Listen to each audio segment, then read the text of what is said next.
New demands for defiance tonight against a proposal in California that would break the seal of the sacrament of confession. Bishop Michael Barber of the Diocese of Oakland is saying no priest may obey the bill if it becomes law, and he's prepared to go to jail if necessary. The measure has been passed by the California Senate. It would require priests to report suspected cases of child abuse that were confessed by certain penitents.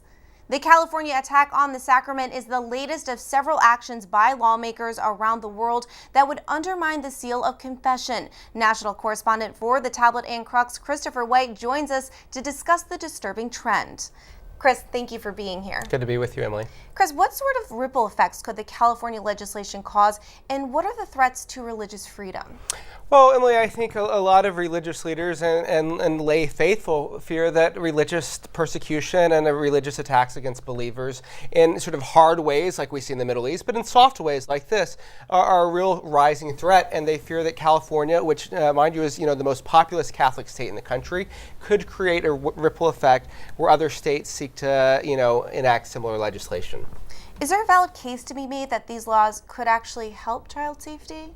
Well, one of the things that was pointed out as this bill made its way through the California legislature is that, look, we don't know of any cases in which, children have been harmed by priests not acting in their defense. But we do know about are cases in which people have come to the confessional and sought counsel from the police and felt, a change of heart and have become repentant and then have turned themselves in. And so the case could be made that the confession actually, helps the safety of children because of that.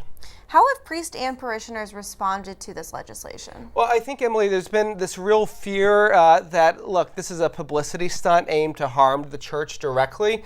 And the fact is that, the state has no business sort of dictating what religious beliefs should be and putting themselves above religion. And this is sort of, exhibit A of sort of what's at stake here. And so I think a lot of priests, and as Bishop Barber said, they're willing to say, no, we're going to defy this. We're going to act in civil disobedience, and we'll go to jail if we have to, because we're not going to abandon this very sacred, part of our faith. Now, Archbishop Gomez said that it won't help protect children. What does he mean by that? Well, he's saying this is a political, stunt, and it's taking away from the fact that, look, where there are serious things that need to be done to protect our children, and the church is actively working to improve our safety precaution mechanisms, let's focus our attention and our resources to that. Chris, thank you so much for joining us.